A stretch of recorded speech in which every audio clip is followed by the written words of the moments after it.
brain-gut axis is constantly messaging back and forth, activating hunger hormones when the food you're eating doesn't have the nutrients to help your body's systems function well. So when you're eating the foods that nourish your body, you will not be hungry in between meals. You'll not have that craving sensation because your brain knows, like, okay, I'm all set. Welcome to Zestful Aging, where I speak with changemakers from all over the world, from every walk of life, who will inspire you to live with zest. I'm your host, Nicole Christina, and my mission is to bring you optimism about aging and help you make full use of the new opportunities that only come at this stage of life. To find out more about this podcast, hop on over to zestfulaging.com. Well, there has been a lot of buzz about the new weight loss drugs that have recently come on the market. And I'm wondering if they work, are they safe, and are they appropriate for midlife women who might be frustrated with their menopause weight? Today, we're going to be asking all those questions. We'll speak with Peg Doyle, who's an expert in the field of nutrition and lifestyle. Peg is committed to the vital link between food and health, especially for women over 50. Her book, Food Becomes You: Simple Steps for Lifelong Wellness, is an easy how-to on eating well and preventing the diseases of aging. Welcome to the show, Peg. Oh, thank you, Nicole. It's a pleasure to be here. Oh, and I should note that this is the second time you've been here because we did a show on just general wellness and food.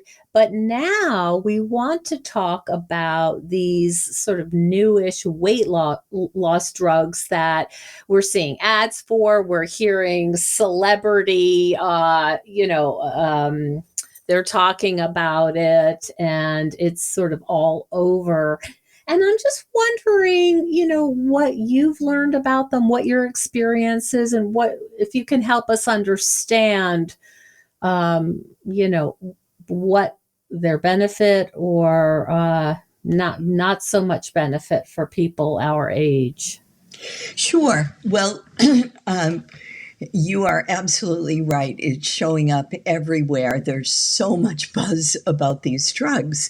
And it's really, in my mind, an effective campaign by both the media and medical population that stands to gain a lot of cash from these drugs. And so to back up a little bit, Nicole, these drugs were approved. The ones that we're most familiar with are Wegovy and Ozempic, and I think most of us can even sing the jingle for Ozempic at this point. Oh boy, that says a lot, doesn't it? It sure does. But it in the first year after it was approved, and it was approved for diabetics, type 2 diabetics, with obesity that was creating some secondary conditions for them. Just in that population in the study and the follow-up with patients, it generated $23 billion in annual sales. That's more than the GNP of some countries. You're absolutely right. Oh, goodness. So then it started filtering into the Hollywood celebrity crowd, who, of course, is always obsessed with weight and thinness. And so they were buying it up. And then the buzz continued on TikTok, and, it just went really mainstream. So they have just infiltrated our population as the best answer to weight loss. But haven't we heard that before?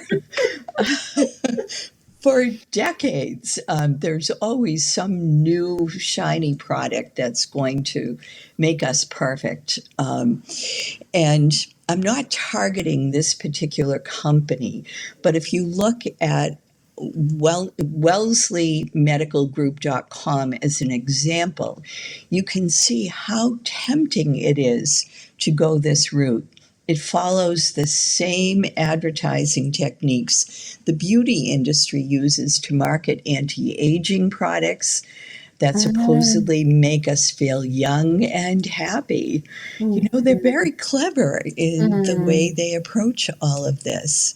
They really hook into our shame, about having bodies that are, not sort of the standard of beauty. It's so interesting. And I'm thinking of the whole Martha Stewart on Sports Illustrated, that whole thing where looking like an 81-year-old woman isn't good enough. Yes.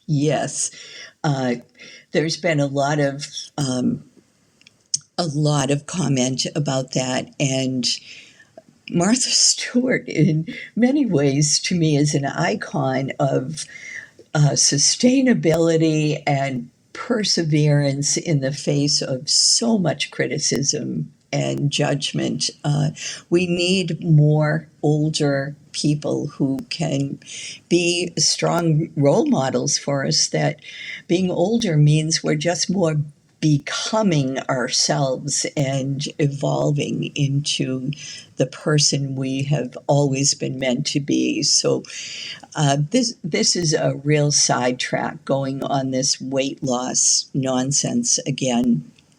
But I want to talk about the effectiveness of these drugs. In the study that led to approval, they found that it takes 68 weeks on the drug, and it's an injectable, which is leading up to an oral drug that's coming out on the market soon. But in 68 weeks, a person would lose 15% of their body weight when using these drugs. So let's say you weigh 200 pounds. If you lose 15% of your body weight in 68 weeks, that means you're losing 30 pounds or 2.2 pounds per week. And this level of weight loss is entirely doable without drugs by simply changing what you're currently eating to a healthier choice of food. But these companies don't talk about food. They talk about weight loss. That's the focus. And that's what sells. And that's not health. We're not talking about health here. No. Drugs are where the money is. That's what we're talking with these drugs. And as a nutritionist, dietitian, how is it for you to hear clients say, oh, what about these weight loss drugs? What's that like for you? Well, it's frustrating because I know it's not going to have a happy ending. The thing about these drugs, Nicole, is that they alter your appetite hormones. So think about that. They only work as long as you're on them. So what they found in the studies is that as soon as you stop the drug, you gain your weight back. Which is a perfect sales model. Yes, it is. It is. And that's why Weight Watchers just bought into a company that will have physicians available who will make a prescription to qualified people. Wow. It's big business. Hi, Zesties. Hey, if you're enjoying this episode, I would so appreciate if you would share with just one person, like a family member or a friend who would enjoy and benefit from Zestful Aging Podcast. Thank you so much.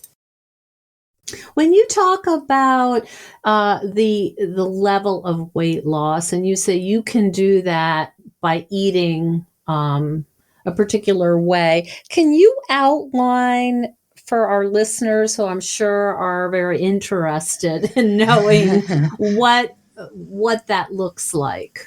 If somebody did want to lose weight, what does that look like? What it looks like is real food.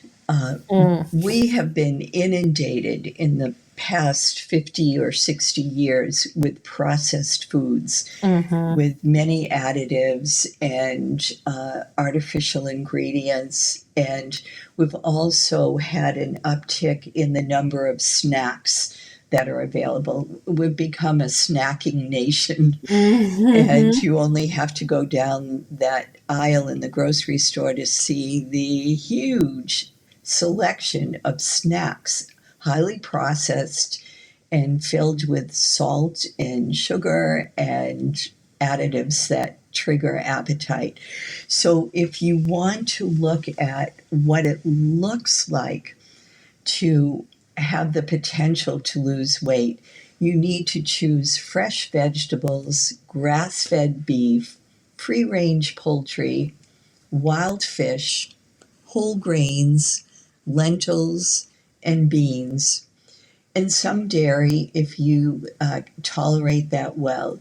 These all have the makings of food that tap into all your senses and will nourish you on every level. And, we talk about obesity really in a way that's focused on overweight. But I like to think of obesity as a form of malnutrition. So when you asked how do we find a way to be healthy and of appropriate weight, we need to become nourished with the foods I just mentioned. I think that's such a great point, is that many of us, there's all these alarming statistics of how many Americans are overweight, but what we don't realize is that many of us are undernourished, that weight does not mean it's healthy food. In fact, it's probably just the opposite. Exactly, because when you're consistently eating healthy, and by consistently, I mean aiming for a ratio of 80 to 90% really healthy food and just relax on the rest, because trying to be perfect gets us in trouble. I think that when you really think about it, that's very doable, and that's what will lead to a consistent weight, that you're not cycling up and down. And you use the word shame. That comes up all the time when people gain weight. But we have this brain gut axis, and to go back to this concept of malnutrition being a form of obesity, being a form of malnutrition, the brain gut axis is constantly messaging back and forth, activating hunger hormones when the food you're eating doesn't have the nutrients to help your body's systems function well. So when you're eating the foods that nourish your body, you will not be hungry in between meals. You'll not have that craving sensation, because your brain knows, like, okay, I'm all set. I have what I need to nourish all my organs and my blood and my whole body, my mind, my emotions. And you feel a sense of balance. And that's what we're all ultimately looking for. And and I'm sure you're well aware of this, psychiatry now is all about the brain gut axis. Yes. And we cannot be mentally okay if we're living on Dunkin' Donuts. I mean, it just doesn't, our brains, that's not what our brains like. We need, nutrients, we need minerals. And there's a great book, and I might have, we might have talked about this before, Peg, is The Better Brain. Yes. Did we talk about that? And this Yes. idea of like, you cannot be emotionally healthy if you're not eating real food. For sure. And with this brain gut axis, I'm so glad you mentioned the mental health aspect of it, Nicole, because in our gut, we have, when we eat healthy foods, we have a good microbiome. That's all our gut bacteria. And when that gut bacteria is in good balance and we have um, a multitude of good bacteria in the gut, we produce more dopamine, we produce more serotonin, and that goes right up into the brain. And our mental health is the recipient of that good eating. Mm-hmm. It is, I think about going into the grocery store, and, how much percent is junk, and just looking, it's very disheartening, I think, to see people's also, their cart just filled with mostly sugary, mostly refined foods. And it's not their fault that they don't know, because they don't, spend all day reading and thinking about this like we do. Right. But, that they're just watching the ads, and just like everybody else, perhaps just don't know how to eat well because they haven't been taught. And certainly, we don't do a good job as a society, I think, really being clear on that. There's just so much money, back to the money, in advertising things like, ring dings or Doritos or whatever. Mm-hmm, mm-hmm.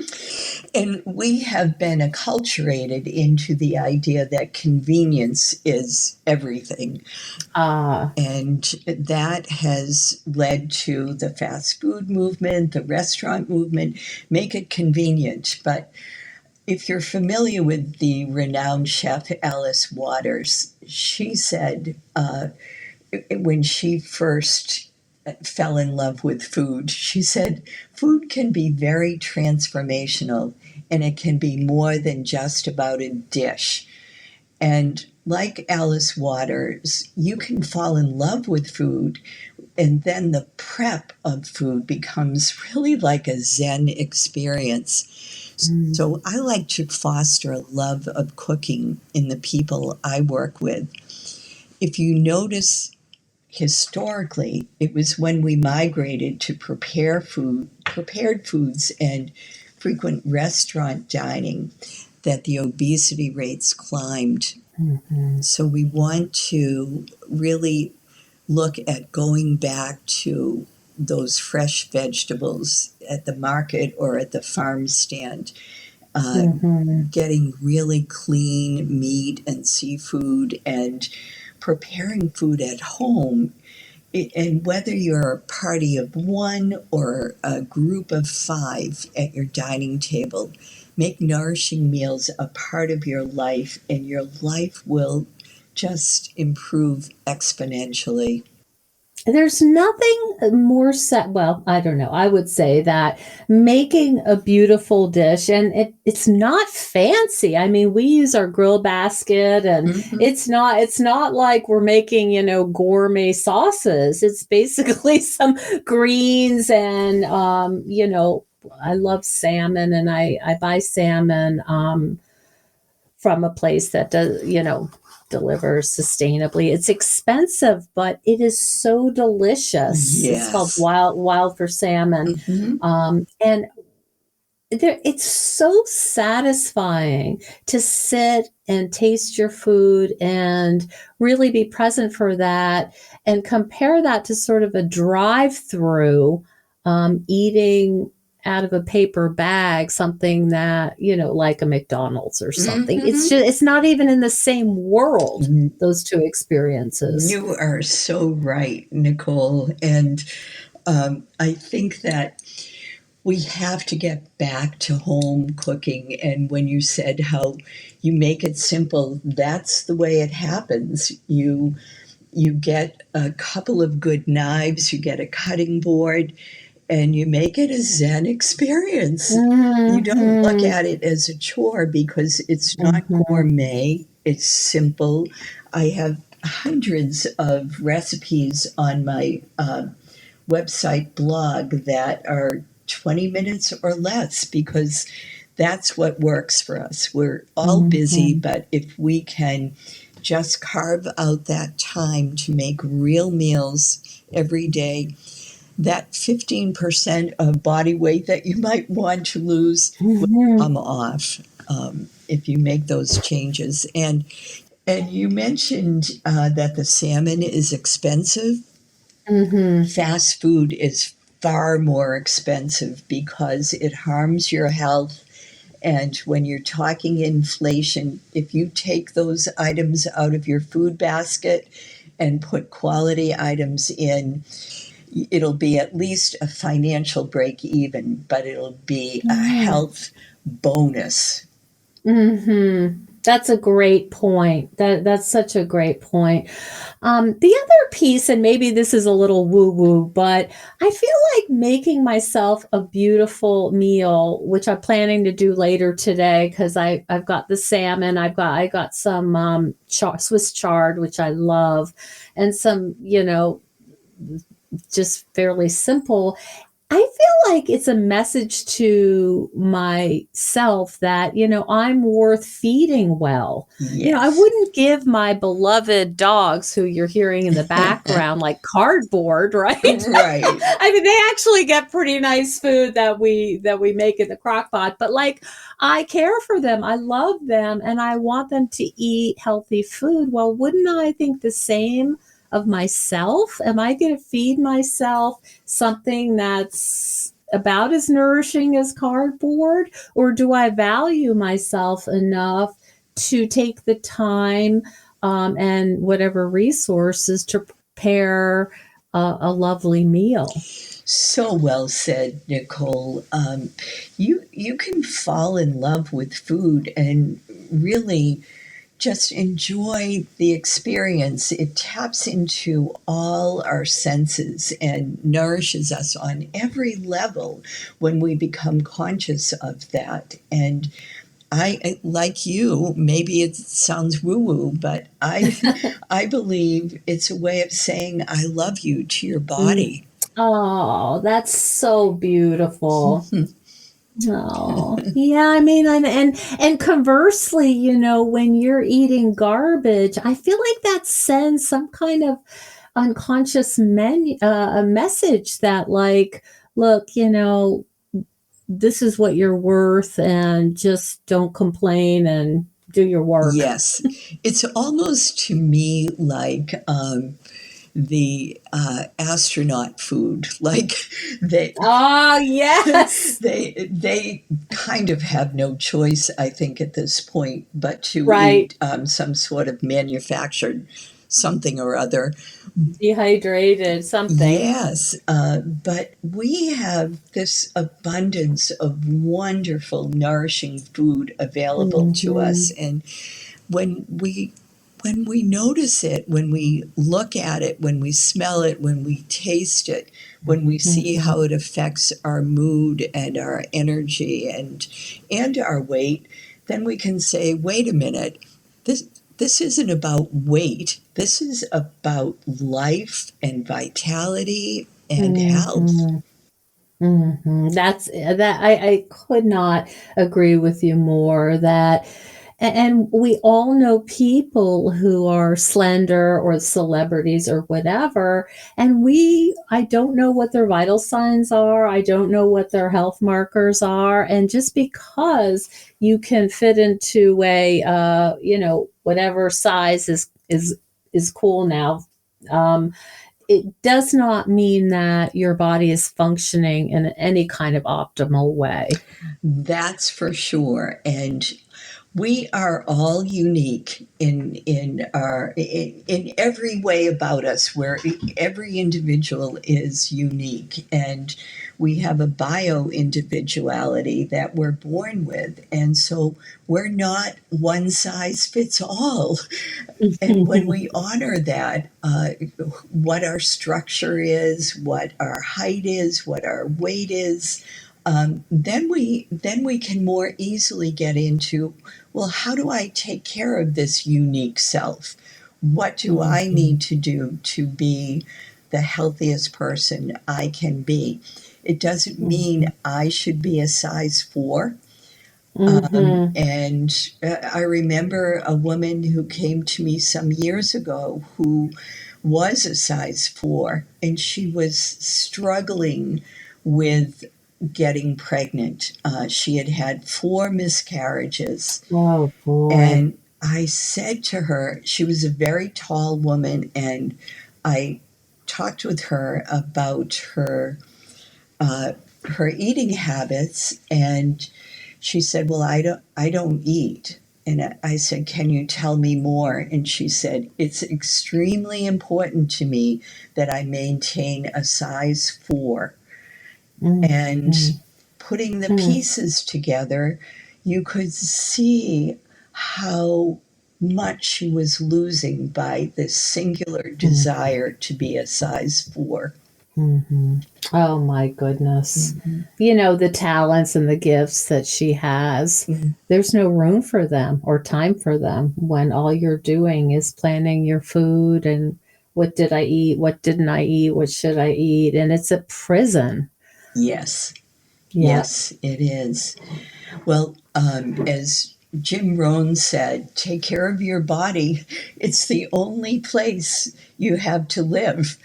And it's true. We really need to honor our bodies, and we can do that by putting wonderful, nourishing foods in it instead of looking at this next best drug for weight loss. Yeah, that sounds like that's the take home, where there's a lot of